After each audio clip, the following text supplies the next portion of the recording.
Hello, I'm Zoe Daniel, recently returned ABC News US Bureau Chief. Thanks for joining us for this event hosted by the US Studies Centre at the University of Sydney. Election Watch, the Vice Presidential Sweepstakes. Next month, Democrat Joe Biden will choose his presumptive vice presidential running mate. He's already pledged that will be a she. The last female VP candidate was Sarah Palin, who helped usher the Tea Party to prominence in 2008 when she ran alongside John McCain and became a media phenomenon in her own right. But no presidential ticket with a woman on it has ever been elected in the US. And of course, we all know what happened in 2016. Joe Biden is also the oldest presidential candidate in history at 77 and is facing a high stakes contest. So who will he choose, and does it matter? It's great to have you with us from across time zones around the world as we explore some big questions today. Before we do, I'd like to acknowledge the traditional owners of Australia. The University of Sydney stands on the land of the Gadigal people of the Eora Nation, and I pay my respects to their elders past, present and emerging. I further acknowledge the traditional owners of the country on which you are on and pay respects to their elders past, present and future. Our panel today, joining us from the US, Dr. Jennifer Lawless, the Commonwealth Professor of Politics at the University of Virginia. She's the author or co-author of 6 books and editor of the American Journal of Political Science, and is a non-resident senior fellow at the Brookings Institution. Kim Hoggard is a non-resident fellow at the United States Studies Centre. She worked for 2 US presidents on domestic, economic and international affairs, including as Deputy Assistant Press Secretary and Deputy Assistant Secretary of Treasury for Public Affairs for Ronald Reagan, and also for George W. Bush. And Professor Simon Jackman, as you know, has been the Chief Executive of the US Studies Centre since 2016. He was a Professor of Political Science and Statistics at Stanford for 20 years, has written for countless leading journals and headed up world-leading research into American political behaviours and attitudes. So welcome to all 3 of you. Now, I'd like to begin with a short précis from each of you on what's important to consider when choosing a running mate in 2020. Jennifer Lawless, let's start with you from Virginia. Great, thank you, and thank you for having me on the panel. I'd say that there are 3 things that a president or a presidential candidate should consider. The first is, does this person complement the presidential candidate? And by complement, I mean both in terms of campaign style, but also governing style, as well as the alliances and relationships that he or she might have in Washington. Second, is this person ready to assume the job on day one? As you already mentioned, Joe Biden will be starting his term, assuming he's elected, as the oldest president, and we need to make sure that should something happen, this is not the vice presidential candidate is not somebody who requires several years of on-the-job training. And 3, will this person provide fodder for the opposition? Because no presidential candidate wants to have to deal with the scandals or the problems associated with a running mate. Now, I will just say that, notice I didn't say whether this person is from a swing state or whether this person will convince independent voters, because there's just not that much evidence that they can. Kim Hoggard, your view? Well, I agree with everything that Jen just said, of course, but this election is a little bit unique. And I would say the top consideration is presidential material. I mean, if we think about it, if Biden were to win, he has not indicated whether he would run for re-election. So his choice could potentially be the first female president of the United States. So absolutely without question, it's presidential material, first and foremost. And he has said that by saying she has to be ready on day one to be president. I think it's a clear signal what he's thinking. And he's obviously said that he's a transition president.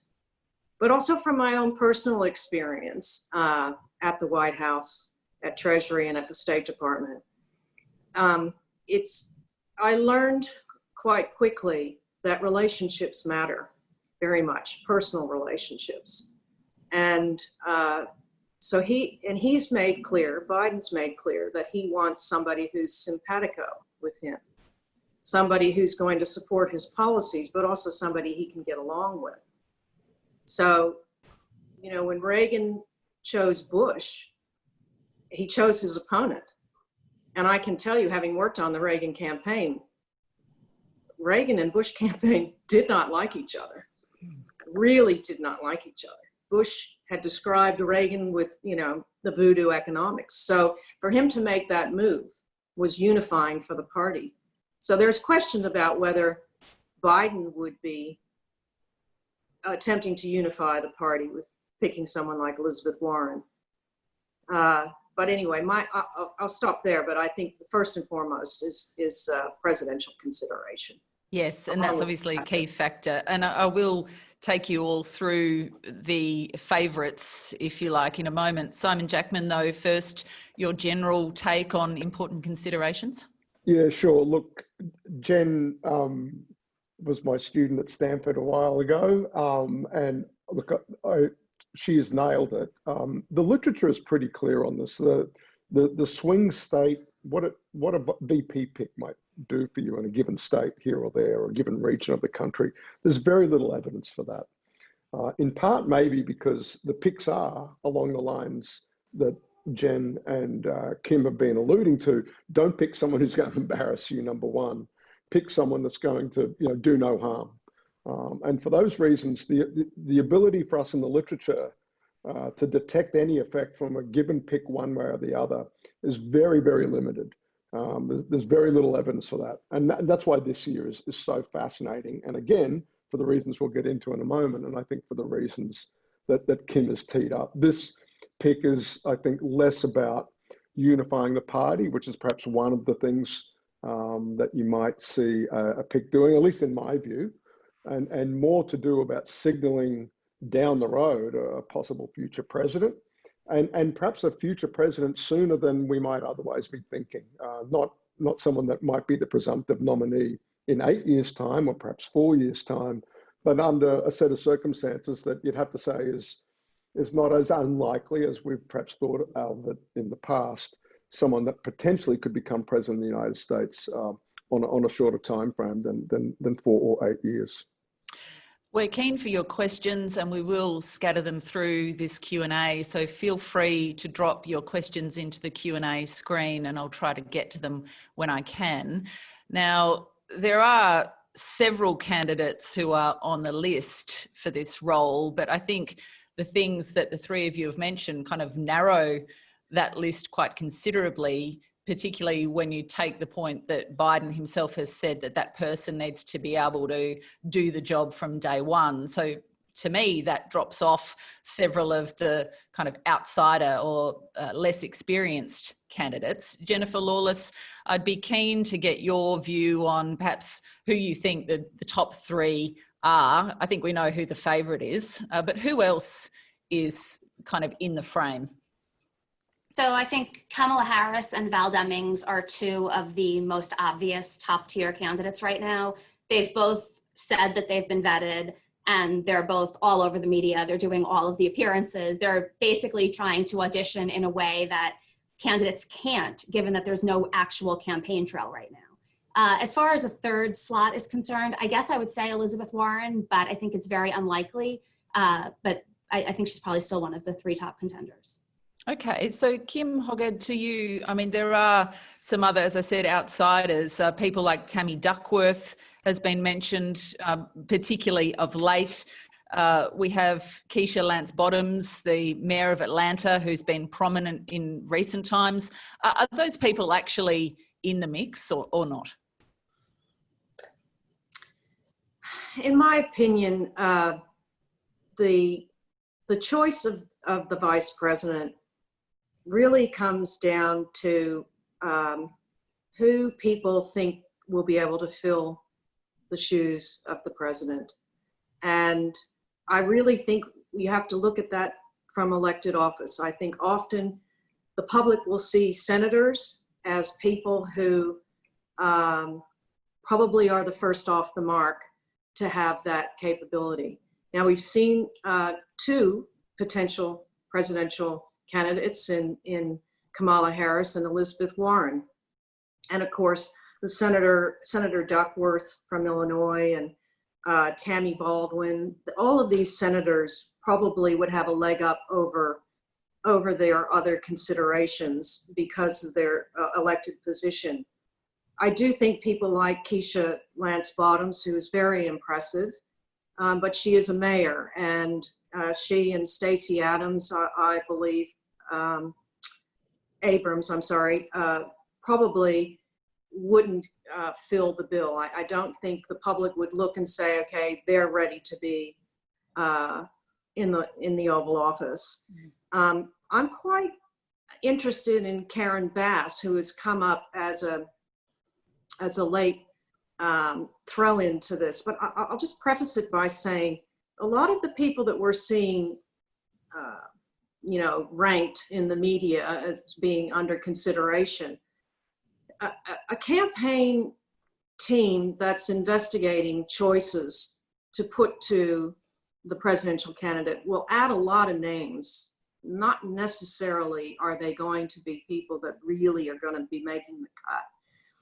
But it does, what excites me about it is the wealth of talent in women across the country in the United States. And not just white women, but women of color and disabled women, LGBT, everything across the board. It's really impressive. And I think a lot of what Biden is doing, or his team is doing, is collecting a list of people that can be used within the administration. And I would also say on Elizabeth Warren, it's a bit risky picking her for electoral reason. The important thing in this election isn't just the vice presidential pick, it's can we win this, can the Democrats, I'm speaking in Biden's team language, can they win the Senate? So to choose Elizabeth Warren would mean to lose that Senate seat. And it's a Republican governor who would be selecting her replacement until such time as an election can be held. And there's no guarantee that she would be, that a Democrat would be elected. So it's a bit risky to me, in my mind, when you've got to get, 3 Senate seats. You don't want to be giving any away. So that's the other counter argument about picking a senator from this list. Although from California, say Kamala Harris, you're pretty much guaranteed you're going to get a Democrat to replace her. I think those are really good points. And Simon Jackman, I might get you to speak to Elizabeth Warren. I mean, she's kind of a risky candidate in various ways because many people might find her too progressive. Therefore, is that sort of too far to the left for Biden to go? But also, I wanted to go to a previous point that you've made, that people generally don't really care that much about vice presidential picks. But is this year different because firstly, it's a very high stakes election. You've got all of those gender and race issues, and also Joe Biden's age, which goes to the fact that people are viewing this as this person might potentially become the first female vice president, as Kim mentioned. Female president, sorry. President, yeah. No, exactly, Zoe. I think that's why this year and why this conversation is such an important one to have. It's going to be an election precisely because of Biden's age, precisely because he's also signaled he's a one-term president. We'll see. I think it's a very hard job to let go of once you're there, no matter what your age is. But the expectations that his nominee for Veep will become either the nominee of the party in 4 years' time, or under, as I said again, just given Biden's age, is there a handover earlier than that? The probability of that is just so much higher than it's been in other election cycles that this pick becomes so important. And the other reason is just the political reason too. Trump is finding it, the Republicans are trying to find a point of leverage. Very tough to campaign against Biden right now when COVID and police violence and racial injustice and the economic state of the US in the wake of COVID. There's so many headwinds for Trump right now, and he's looking to pick fights, looking for a way in to break up the way the Democratic Party is so unified in their desire to get rid of Trump. A Veep pick that is too far to the left, away of getting some political oxygen back into the Trump campaign. And so that's why I think, to come back to your first question, Zoe, is how I think there's no good, you know, and this is not an argument about Elizabeth Warren as a person or as a politician, but just in terms of the general election constituency, there's not a strong argument for it. Why would you go there when there are so many other well-qualified women out there? That you don't have the argument that Kim gave us about that Senate seat possibly being replaced by a Republican. And I think there are other picks out there that keep your Democratic coalition together, but don't give as much political opportunity to Trump and the Trump campaign. Jennifer Lawless, the other thing going against Elizabeth Warren, to be quite blunt, is that she's white. Is this an election in which the vice presidential candidate has to be non-white? I don't think so. I'll speak to that in 1 minute. I would say that Elizabeth Warren's second biggest liability, apart from the perception that she's Bernie Sanders on policy, is that she's 70. And so Joe Biden has to demonstrate that he's willing to put together an administration that is willing to look forward, not just back. And although Elizabeth Warren appears youthful, and although she's full of energy and very, very healthy, the reality is that it would be two pretty old people on the ticket. As far as race is concerned, I think the Biden campaign needs to be very, very clear, and not just signal, but be very, very clear about policies that they would implement on day one to begin to promote some semblance of racial justice. And one easy way to do that is to make sure that his administration looks like America. And he's already said that his cabinet will. He's already said that he will appoint a Black woman to the Supreme Court. I don't know that any one office has to be held by any particular person of color. It's more about the entire administration. But there's no question about it that many of the qualified women on his list are women of color and could serve as a very, very credible commitment to voters that he's serious and that he's going to walk the walk. So this sort of paradigm in the media that we're looking at, that it needs to be an African-American or a Latino, Hispanic person, is that a media construct? I mean, I was looking at some polling this week which showed that 4 out of 5 Americans don't think race is a factor, yet that seems to be quite prominent in the press conversation.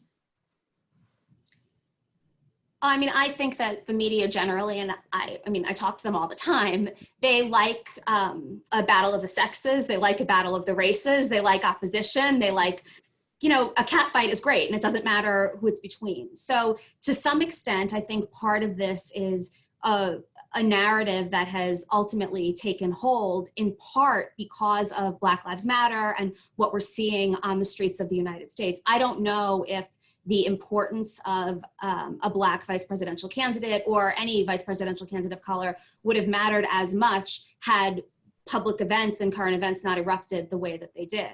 That said, it is real. These things are happening right now. And I think whether it started out as just a media narrative or not, it's something that political elites are certainly focused on. And at the end of the day, even if it doesn't matter that much to voters, what matters to voters is that, especially voters that are out there protesting, are that Joe Biden becomes president. And so part of the reason they might say that it doesn't matter that much is they don't care. They just want to make sure that he defeats Donald Trump. And whatever way he thinks and his campaign thinks is the best way to do it, they might be on board.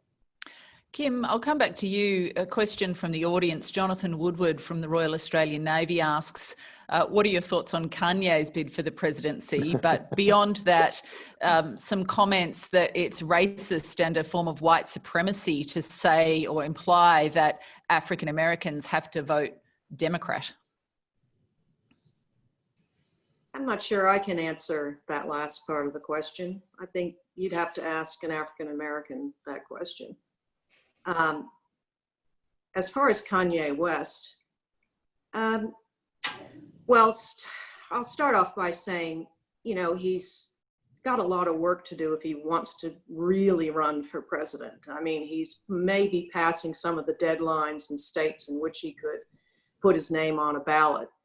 He has no structure in place to do so. That's a huge undertaking. I'm not sure the American people are ready for another squillionaire to put their hand up to run for office. Having said that, though, third-party candidates can be a thorn in the side and can take votes away from other candidates trying to win. We certainly saw that in George H.W. Bush's reelection effort with Ross Perot entering the race and getting 19% of the vote, and Clinton won by 6 or 7 points. So that definitely was a factor. It was a factor in the Bush-Gore race as well, but not so much there. But you know, even Reagan had an independent, John Anderson, running, but it didn't affect him. But nevertheless, it can have an effect. Kanye, I think, with some people seek attention, and one way to seek attention is to put your hand up to run for president. You'll have an automatic platform. So I'm not sure we can take that too seriously at the moment.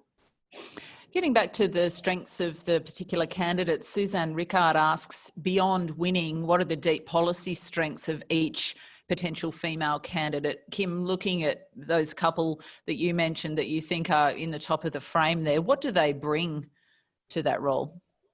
That's a good question, because certainly one of the criteria that a presidential candidate would be considering is, what are the vice presidential nominees' strengths and what are the president's weaknesses? How are they matched up? You know, Joe Biden has had 40 to 50 years experience in Washington. In that respect, he reminds me of George H.W. Bush. They come with so much knowledge, personal relationships, you know, depth of experience, that you can't say that, you know, he needs somebody who's a foreign policy expert. He pretty much has that under his collar. So to me, that eliminates people like Susan Rice, who is incredibly talented and smart and experienced on defense and national security and foreign policy issues, but Biden really doesn't need that. She's also not ever been an elected official. I think she could serve certainly in the government. She could run for a congressional office if she was interested in politics. I don't see her as a political animal myself so much. You know, the other. So where are Biden's weaknesses? Well, it's his age. In the case of Obama, Obama's weakness was he was young. He was somewhat inexperienced, hadn't been in the Senate for very long. You know, Republicans like to try to discredit him by saying, oh, he's just a community activist, you know, as if, you know, he didn't even have any status as a senator. So he chose Biden because of his age and because of his wealth of experience across foreign policy and national security issues in particular. And that gave him some gravitas. You know, in the case of George W. Bush, again, somebody who'd been a 2-term governor, but had no real foreign policy experience and really hadn't even traveled much overseas to begin with.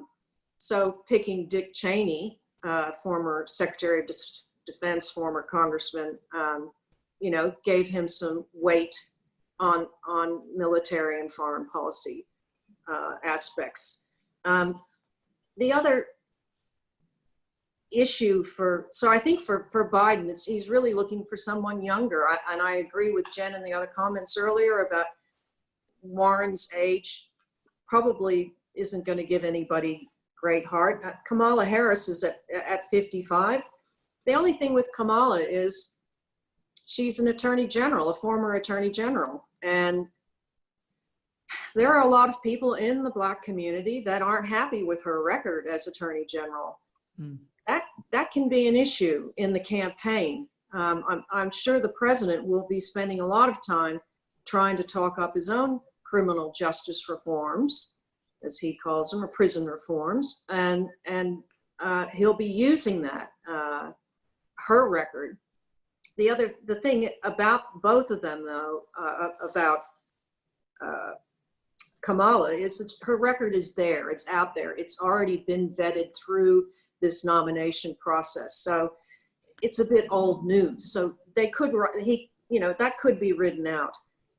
But I think for Biden, it's really pointing to me to have an African-American choice. So to me, it's between Karen Bass now, who doesn't come with an attorney general background or a prosecutorial background like Amy Klobuchar did, and who read the writing on the wall and dropped out earlier, and Kamala has. And I think that's probably the biggest obstacle for Kamala. Karen Bass, who I like to see as like the smiling assassin. She's such a clever operator, but she does it with a smile on her face. And she's very likable. And so, but she's not known, really. She doesn't have the national name recognition. And that's a weight and that can be a good and bad thing. Jennifer, I'll come to you about this in a moment. Simon, I'm keen to get your take. I mean, I think it's worth kind of analysing Kamala Harris, given that she's the favourite, but as Kim says, you know, she does have baggage, which some people will find problematic. But then if you also look at all the things we're talking about that Biden needs, a young woman, a woman of colour, a woman who can step in and do the job straight away, she ticks all of those boxes. So in terms of qualifications, she is kind of the most obvious person, and that's why she's the favourite. But then how is that balanced up by the sort of baggage that Kim mentioned, Simon? Yeah. Look, I'm not sure. I don't know if, maybe we will have a conversation about this. I'm not sure that that it needs to be a woman of colour. I know there's a sense of historic opportunity, and that this is an election with capital H history written all over it. And do you double down on that if you're Joe Biden, not just with a female running mate, but a woman of colour? And maybe when you're up by 9 or 10 points in the polls nationally, seizing this moment might make sense. But there's a part of me, and I'm sure a lot of other Democrats in the United States, Democratic strategists, probably having the same sort of conversation with one another or with themselves, and that is just win the damned election. And that's why Biden is the nominee to begin with, an up the middle, safe choice who can just win the damned election, number one. And so who's the VP pick that helps you just win the damned election? And while committing to Biden's promise that it will be a female nominee. And I don't know, I haven't seen her name. I don't know if she's pulled out or the vetting has come up short on the governor of Michigan, Gretchen Whitmer. I think she's still floating there on the edge. Yeah, but I haven't seen a name much, as a lot of the conversation, and as Jennifer alluded to in the opening, look at who's doing the heavy auditioning on Sunday morning chat or the op-ed pages at the moment. And it's Kamala, it's Tammy Duckworth, Susan Rice is doing a ton of media at the moment. Haven't seen much of Gretchen Whitmer, but she's the governor of Michigan. And Michigan is the state you need, to win back, one of those states. And everything I said about states not mattering, well, perhaps on the margin they might. And she's a white woman from the Midwest. And there was this sort of Amy Klobuchar school of thought for a while before her record as a prosecutor in Minnesota was probably going to sink her on the back of the George Floyd and the resurgence of Black Lives Matter and racial justice is a huge theme in this election cycle. But I just wonder how the vetting is going on Gretchen Whitmer. Well, on that too, I mean, you raise an interesting point that if any part of Trump's base is wobbly, it's white women. So would a candidate like that perhaps drag those people if they're, in that basket of perhaps going either way? And that's my argument, Zoe. It's about electability and just hit those. It's those 3 states that you lost last time, that you had no business losing, by the way, and you absolutely should have won. What is it that we've got to do to get those states, you know, putting your hat on, just sort of, I'm channeling a Democratic strategist right now. What is it that you've got to do? Now, the counter argument is the reason you lost those states is because you left the Obama coalition behind. They weren't sufficiently energized by that. And so that's what a candidate of color does. And it says an interesting thing about democratic politics in the United States at the moment. Do you play the base strategy? The Democratic version of the base strategy is pick candidates that just energize the base. And so does a female woman of color do that for you? Probably. Or the other argument is no, elections are, the base is unified because Trump is doing that for you. Your job now is to win in the center and just double down on what you've done at the top of the ticket. And that is a fairly conventional, a woman, but still a fairly white woman, governor of a upper Midwestern state. Get it done.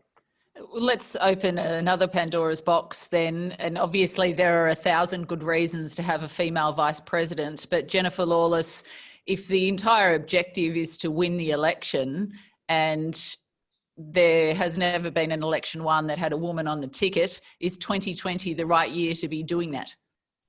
Yes, and I feel like I need to provide some facts here. So first of all, let's remember in 2016, Hillary Clinton actually received more votes than Donald Trump.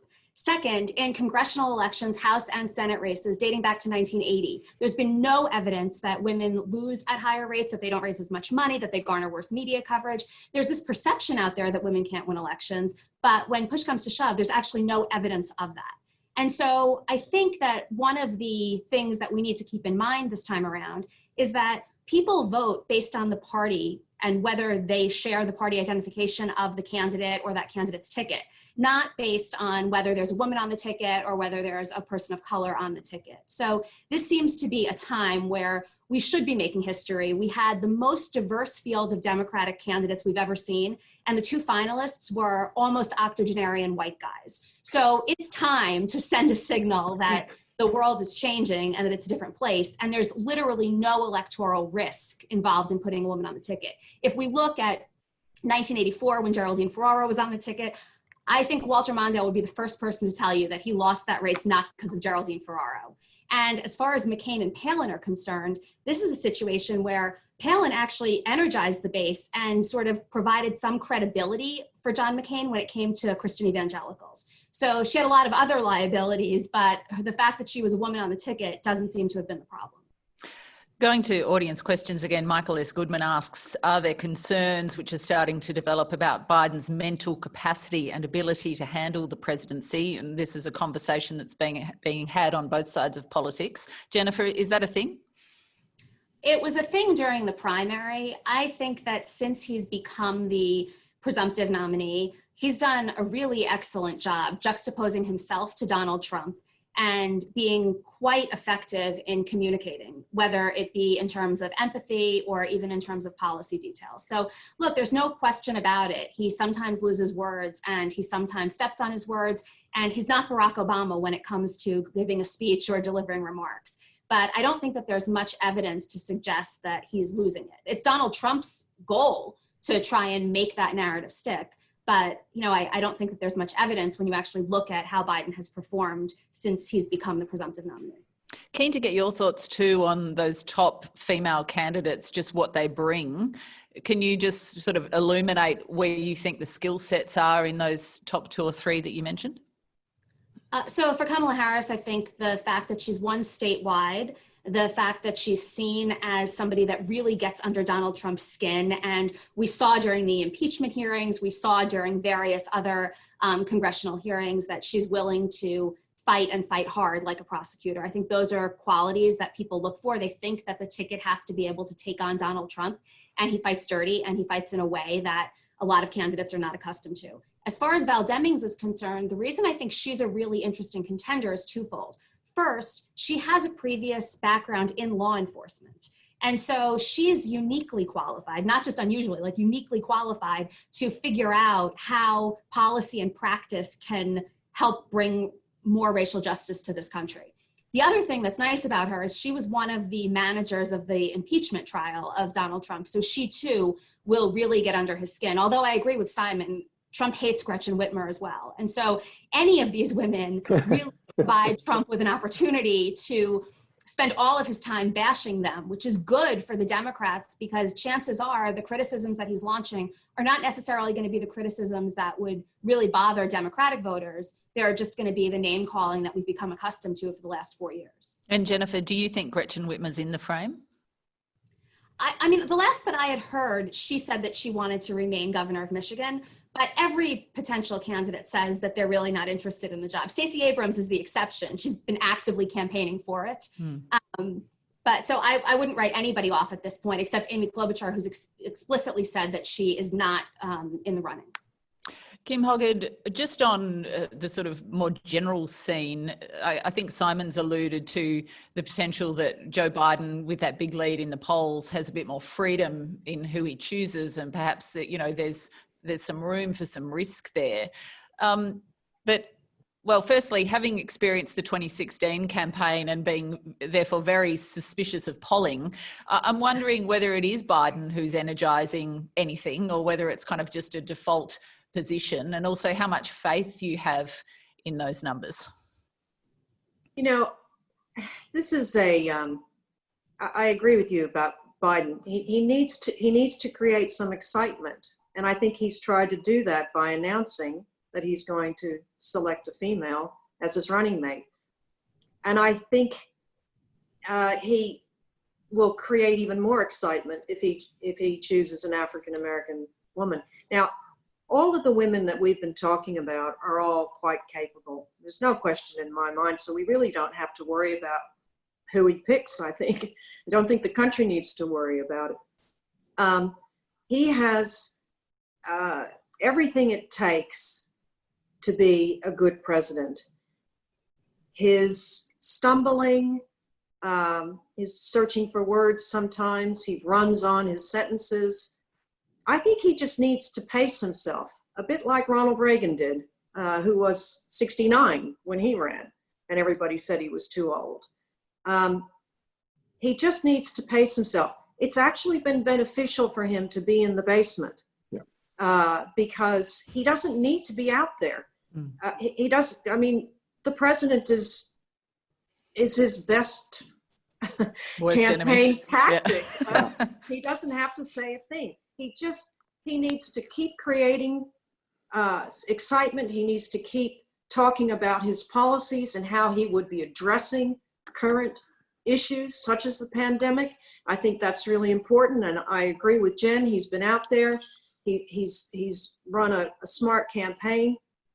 What I also like about what Biden is doing at the moment in terms of vice presidential selection is not only are they having plenty of time to vet these people and look for the red flags and check the finances and do the full background check, but they're also talking to people who have run, to women who have run for elected office, to their campaign staffs who have helped them run for elected office, to look at the issues and the obstacles that they have come across as women running.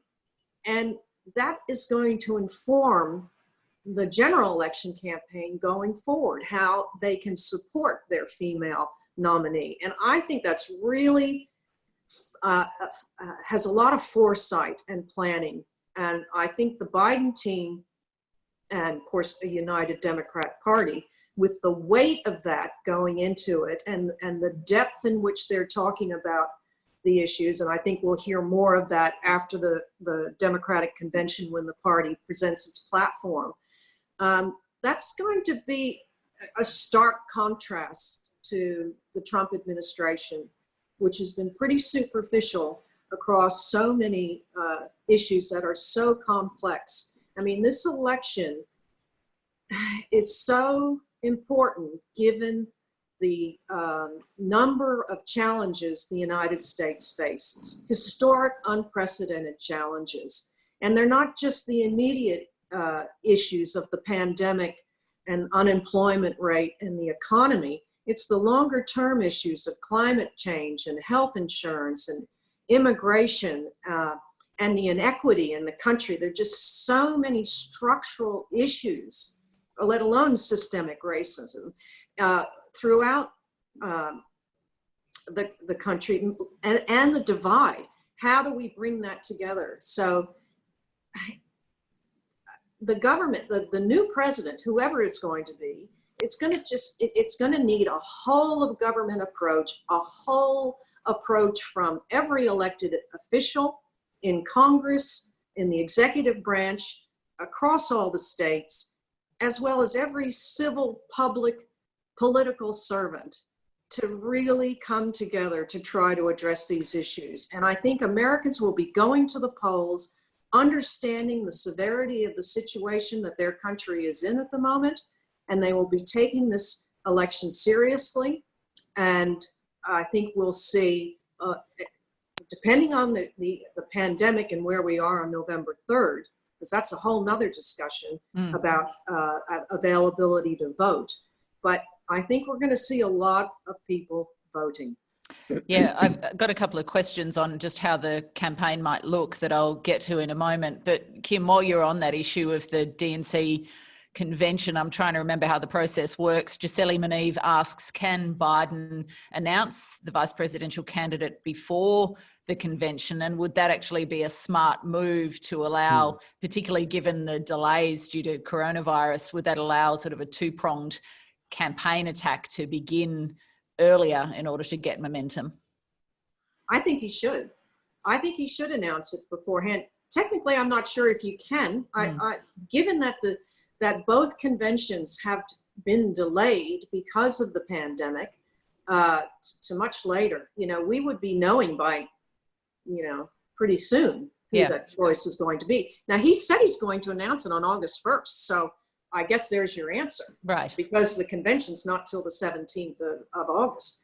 But I would be definitely getting out there as quickly as possible. However, I get back to what I said before, having the time that they have to vet these people will mean we're going to get the best possible candidate for him to run. When Reagan ran and won, we went to the convention, and there was actually a flirtation with Gerald Ford, the former president, to be Reagan's vice president. So this is back and forth on, across the 3 days of the convention, negotiating with Ford about, would he, and Reagan thought, okay, this could be a good idea. We could do this. And of course, as they progressed and the media were going nuts and we're going, what is going on here? It became apparent that Ford was not going to be a second fiddle. It was going to be more like a co-partnership or a co-presidency. And so Reagan thought, no, that's not going to work. And so he turned to Bush, his opponent, and he said, George, seems to me that the most likely person who ought to be the vice president is the one who got the next most votes. What do you say?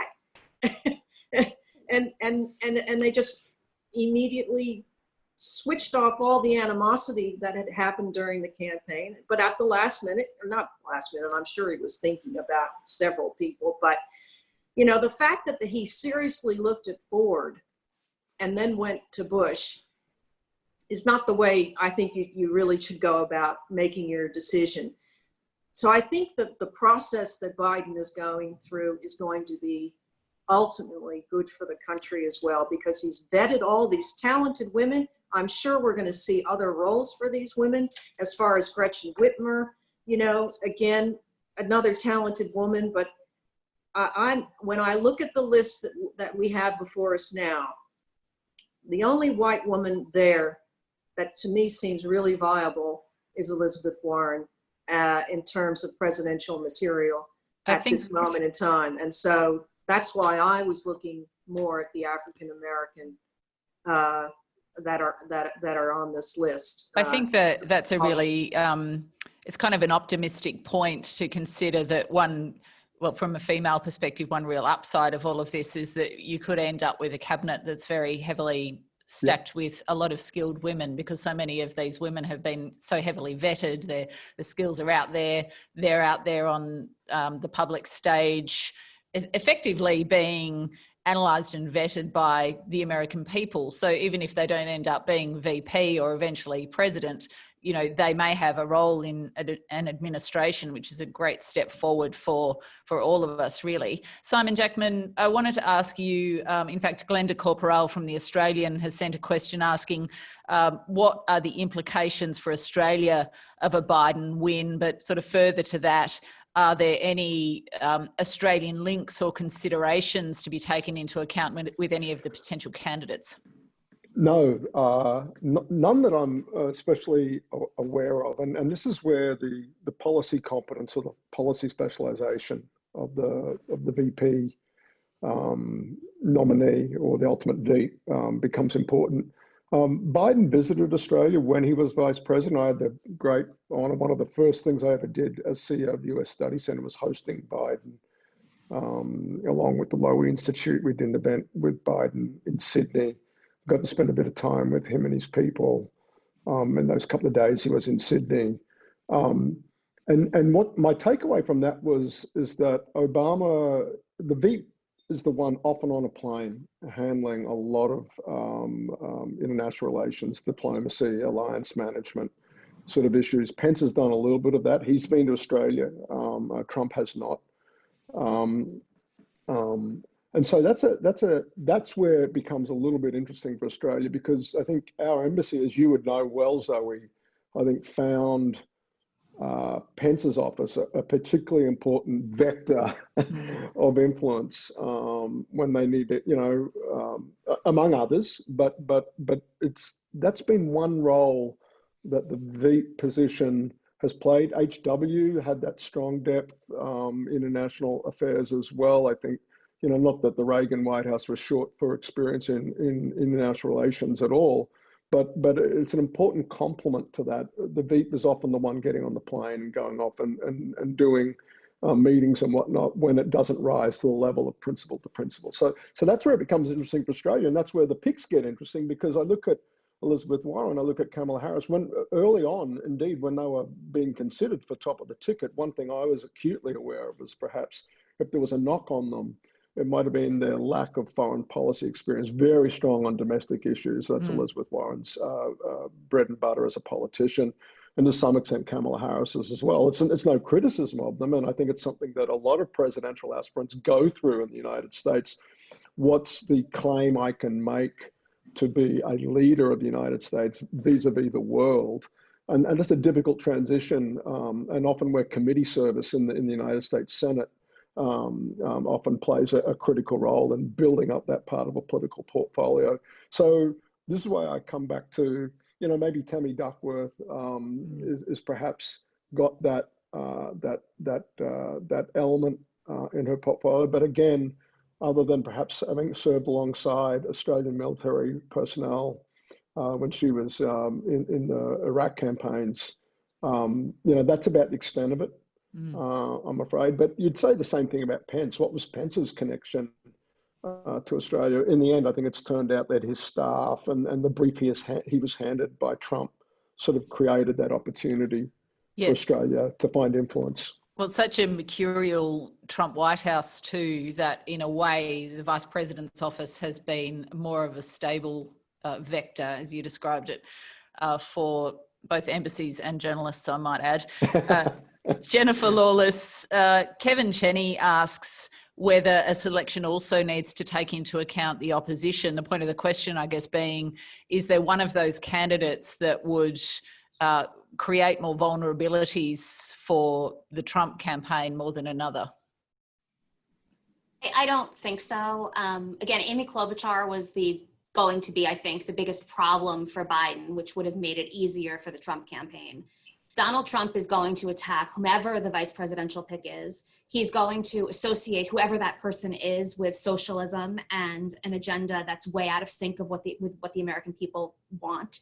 And it's basically going to be an insert candidate here.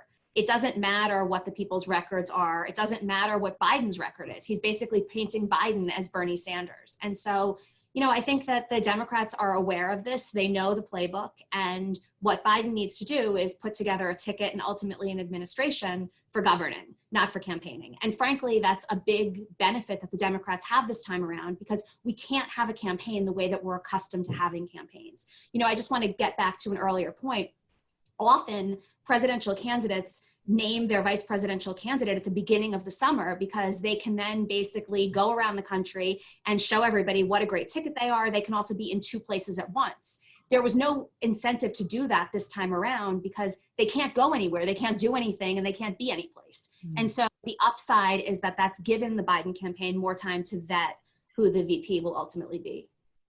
We've got about 10 minutes left, and I want to get back to how that campaign might look. But Jennifer, just before I do, Joe Biden's had his own sort of low-level Me Too controversies, which I guess is part of the reason that we're at the point that we are in terms of choosing a female candidate. But might some people view that as kind of opportunistic or a bit cynical on his part?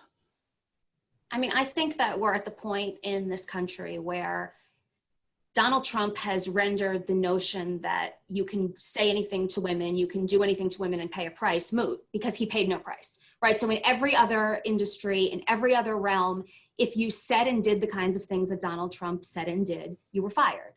And Joe Biden being able to come out and say, look, in the 80s and in the 90s and the 2000s, even in the early 2010s, I was unaware of the way that I was speaking to women. I was unaware that I might have been making them feel uncomfortable. I think it shows a sense of growth that people were looking for in Donald Trump and didn't get. And so in some ways, Donald Trump has lowered the bar. If Trump had not been president, I don't know if Biden would be able to get away from the allegations, if he'd be able to basically just say he's evolved as a person and times have changed and have that be as credible as it is. But the reality is he's running against Donald Trump. And I think that demonstrating that he wants to surround himself with strong, competent, qualified women and rely on them for advice is important. So I don't think that it's just symbolic. I don't think that it's a cynical response. I do think that we've lowered the bar considerably in terms of what's acceptable in US politics because of the last 4 years. Kim Hoggart, I'll come to you on how the campaign might look. It's difficult for any of us to predict how anything might look over the next, say, 5 months. But what's your sort of profile on how campaigning might take place, how voting might take place, and whether that's going to happen in an ordered fashion as it normally would? Well, it's totally unpredictable now. So sorry, I can't answer your question. But obviously, I think the United States is going to be operating in a semi-lockdown environment. It's going to be very difficult to campaign. It's going to be difficult for Biden to campaign when they're acknowledging the severity of COVID. And so setting the right example by not going to rallies. The president's desperately trying to get to rallies, and I'm sure he's going to keep that up. There are also 3 debates, I believe, that have been agreed to. I don't even think they need to do 3.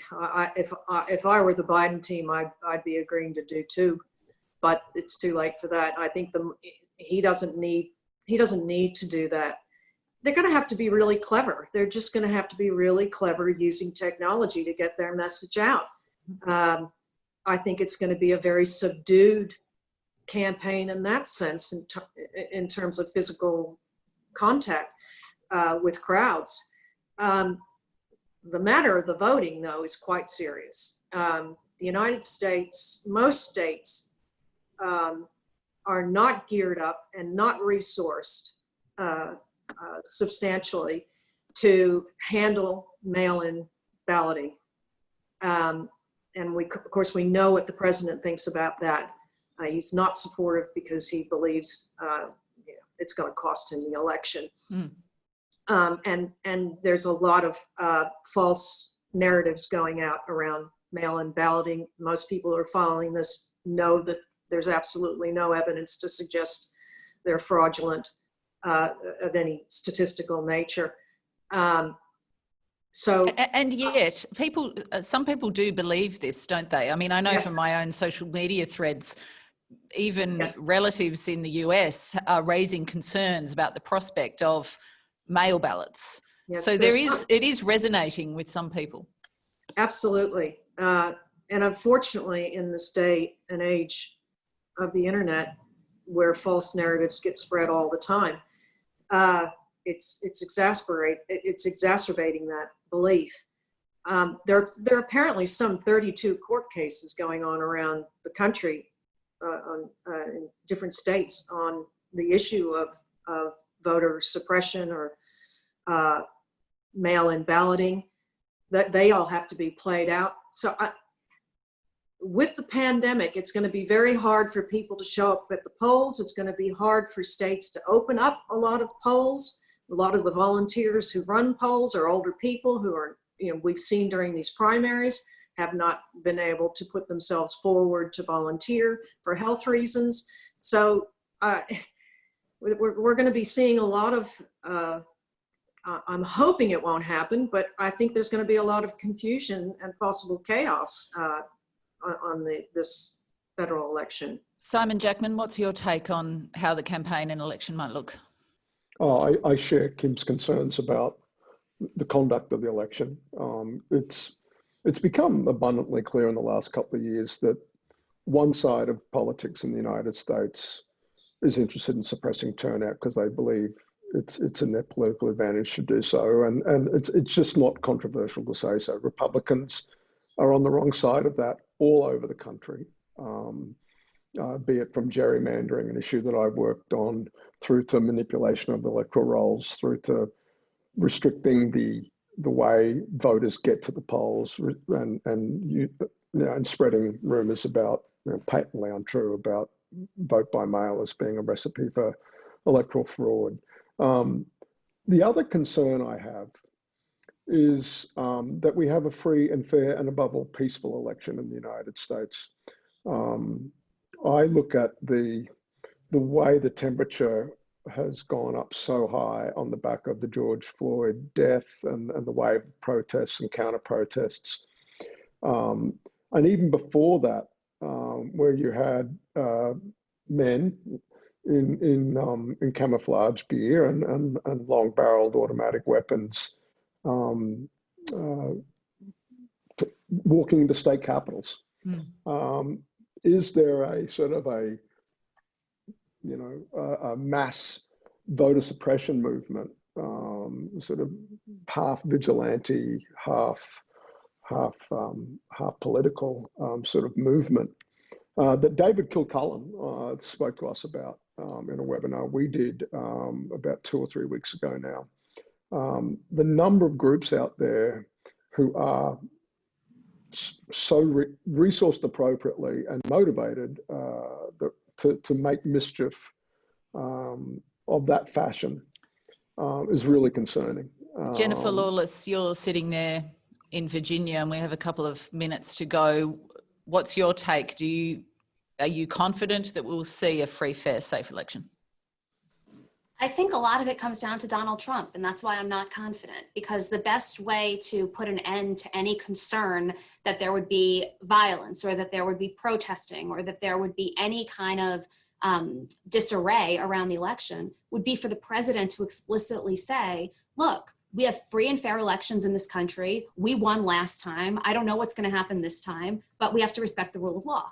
He's demonstrated that he's unwilling to do that. And so, I'm hopeful, but I think a lot of this comes down to the fact that we just don't have the capacity at the local and the state level to really handle elections not in person or with a limited number of precincts that are open.